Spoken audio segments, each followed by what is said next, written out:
Pemirsa, Anda kembali menyaksikan Kominfo Newsroom. Kita ke informasi selanjutnya.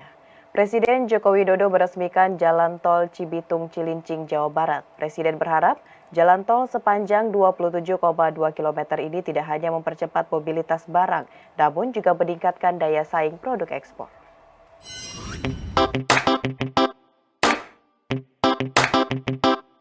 Presiden Joko Widodo hari ini meresmikan Jalan Tol Cibitung Cilincing, Jawa Barat. Jalan tol sepanjang 27,2 km ini akan mempercepat mobilitas barang, terutama barang yang berasal dari kawasan industri yang ada di Bekasi bagian utara dan kawasan logistik yang ada di Karawang dan Bekasi. Dengan adanya akses tol tersebut, maka akan memperkuat daya saing produk-produk Indonesia yang akan diekspor. Dalam kesempatan tersebut, Presiden Joko Widodo menyebutkan tanpa didukung oleh infrastruktur yang baik, mustahil Indonesia dapat bersaing dengan negara-negara lainnya. Jalan tol Cibitung Cilincing merupakan bagian dari Jakarta Outer Ring Road atau JOR 2. Secara keseluruhan, JOR 2 ditargetkan selesai pada akhir tahun 2023. Keberadaan JOR 2 ini diharapkan dapat mengurangi tingkat kemacetan di DKI Jakarta. Kembali yang kita tuju adalah daya saing, competitiveness dari barang-barang, dari produk-produk yang kita miliki. Tanpa didukung infrastruktur yang baik,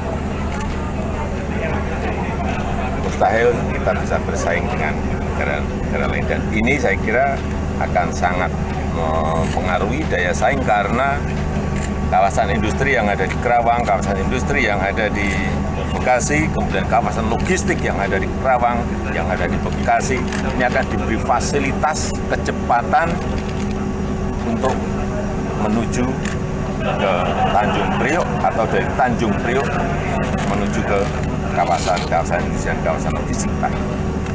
Goalnya ke sana.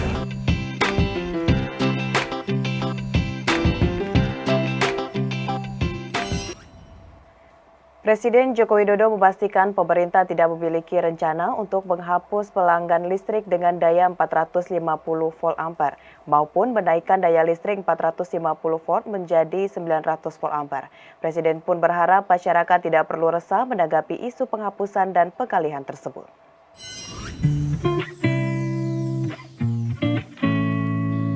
Dalam keterangan pers usai meresmikan Jalan Tol Cibitung Cilincing, Jakarta, Presiden Republik Indonesia Joko Widodo buka suara terkait kabar pemerintah akan menghapus pelanggan listrik 450 watt yang mengemuka beberapa waktu belakangan. Presiden menegaskan tidak ada penghapusan golongan pelanggan dengan daya 450 watt dan memastikan tidak ada perubahan daya listrik dari 450 watt ke 900 watt. Adapun kabar penghapusan daya listrik masyarakat khusus masyarakat tak mampu dan dialihkan ke 900 watt pertama kali dikemukakan oleh Ketua Badan Anggaran DPR, Said Abdullah. Oleh karena itu, Presiden meminta kepada pihak-pihak yang membuat isu tersebut agar tidak membuat resah masyarakat. Saya sampaikan tidak ada subsidinya untuk yang 450 tetap dan tidak ada penghapusan 450, tidak ada perubahan dari 450 ke 900, tidak ada. Jangan sampai nanti yang di bawah resah gara-gara statement mengenai itu. Menkominfo Johnny G. Plate menyatakan perkembangan pembangunan sejumlah infrastruktur di wilayah Indonesia terus dilakukan. Pembangunan infrastruktur dilakukan secara akseleratif dengan tetap menjaga keseimbangan perlindungan sosial masyarakat melalui berbagai program dan insentif di dalam APBN.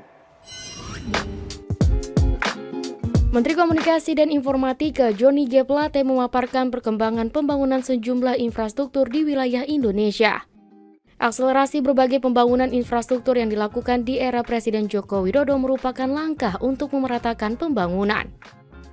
Menteri Johnny menyampaikan bahwa Kabinet Indonesia Maju yang dipimpin oleh Presiden Joko Widodo terus melanjutkan pembangunan infrastruktur yang telah dirintis oleh pemerintah sebelumnya.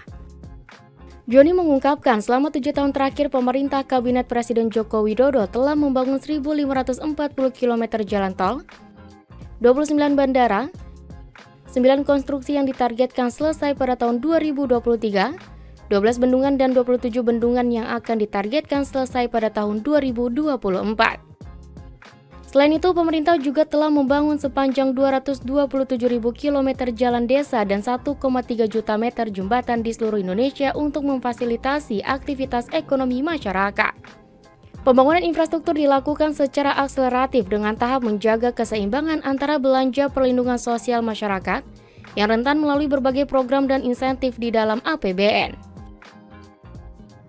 Rekan-rekan sekalian, momentum ini menjadi pengingat dan pendorong bagi kita untuk ikut serta dalam pembangunan nasional di saat di mana dalam 7 tahun terakhir stabilitas politik terjaga dengan baik, sehingga kita bersama-sama dapat menghadapi tantangan besar yang muncul dan membangun bangsa kita, bangsa Indonesia, ke arah yang positif.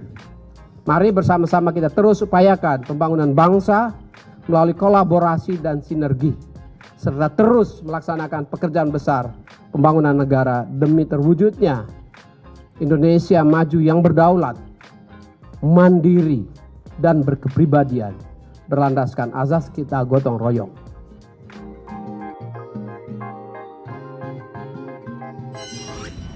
Menteri Pariwisata dan Ekonomi Kreatif Sandiaga Uno mengatakan sejumlah maskapai penerbangan asing sudah membuka kembali penerbangan langsung ke beberapa destinasi pariwisata di Indonesia.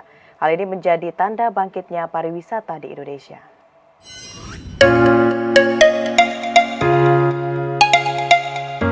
Kebangkitan sektor pariwisata terus digenjot pemerintah untuk memulihkan ekonomi nasional akibat dampak pandemi COVID-19. Menparekraf Sandiaga Uno menyampaikan sejumlah maskapai asing kini mulai membuka penerbangan langsung ke beberapa destinasi di wilayah Indonesia kembali. Dalam acara The Weekly Brief with Sandi Uno, Kemenparekraf mengatakan penerbangan Malaysia Airlines dari Kuala Lumpur menuju Bandara Sultan Syarif Kasim pada Pekanbaru telah dibuka kembali. Hal ini dapat menjadi tonggak awal kebangkitan sektor pariwisata. Tidak hanya Malaysia Airlines, pada 16 September 2022 pihak Jeju Air juga telah menandatangani kesepakatan bersama dengan Gubernur Sulawesi Utara, Oli Dondo Kambi. Dan dalam kesepakatan tersebut pihak Jeju Air membuka penerbangan dari Korea Selatan menuju Manado. Di sisi lain, maskapai Garuda juga akan memulai penerbangan dari Jepang ke Bali untuk menjemput para turis sebanyak 3 kali dalam seminggu, dimulai dari bulan November 2022 mendatang.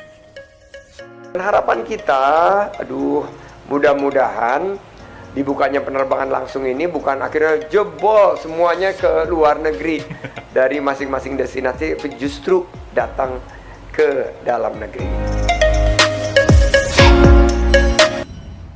Ketua Satgas COVID-19 Pengurus Besar Ikatan Dokter Indonesia, Erlina Burhan optimistis Indonesia bisa menuju endemi COVID-19 dengan cepat. Namun syarat tercapainya cakupan vaksin booster di atas 50% sesuai standar Organisasi Kesehatan Dunia dan penerapan protokol kesehatan ketat.